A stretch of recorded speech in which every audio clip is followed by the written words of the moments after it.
Sa wakas ay inilabas na rin ni Meiko Montefalco ang resibo kung paano nga siya niloko ng kanyang mister na si Patrick.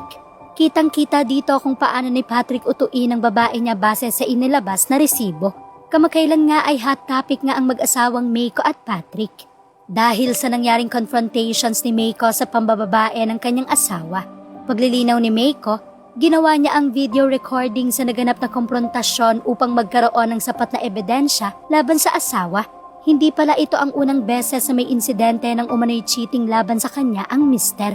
Nakipagbalikan daw siya noon kay Patrick alang-alang sa kanilang anak upang hindi ito masira. Pero sa pagkakataong ito, tila hindi na raw palalagpasin ni Meiko ang lahat at hindi na babalikan ng mister. Patuloy naman sa paglalapag ng mga ebidensya niya si Meiko laban sa mister sa kanyang social media post. Isa nga sa napansin ng madla ang galing ni Patrick kung paano niya bolahin si Meiko na hindi ito maghinala na siya ay nambababae. Ngunit ayon nga sa kasabihan, walang sikreto na hindi nabubunyag. Dahil sa galit pa ni Meiko nabanggit nga rin nito na siya lahat ang gumagastos. Bill sa bahay ako, paggawa ng bahay ako, kasal ako, ani Meiko. Ano pa nga ba ang mga resibo na inilabas ni Meiko tungkol sa pambababae ni Patrick? Dito nga talaga masasabi na napakalakas ng loob ni Meiko at tila wala nang natitirang pagmamahal kay Patrick. Sa isang video nga ni Meiko habang kumakanta, dito nga niya inilabas ang ilang screenshots ng kanyang mga resibo. Huy! Ganyan! Sakto lahat! Naiiyak ako, Mi. Obvious na wala siyang paki sa nararamdaman mo. Talaga nga namang bulgarang ipinakita ni Meiko ang mga conversation nilang mag-asawa, maging ang mga malalaswang convo ni Patrick at ng kabit nito.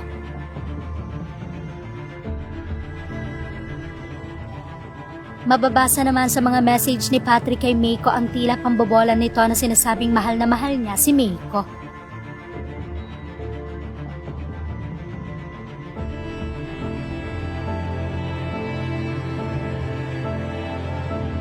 Maging ang pagmamakaawa ni Patrick kay Meiko ay ipinakita din nito.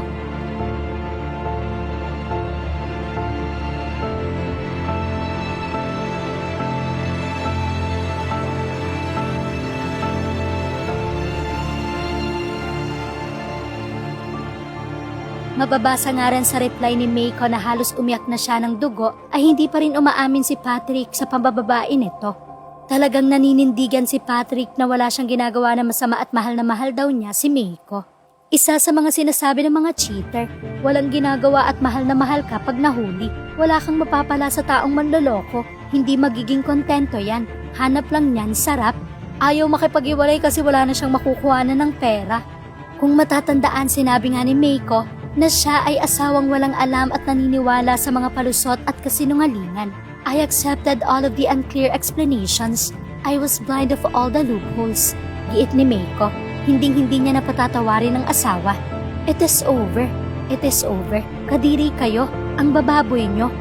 You all are free to judge me. I'm just a wife who forgave and realized I shouldn't have. Enjoy the show everyone, sabi pa ng social media personality.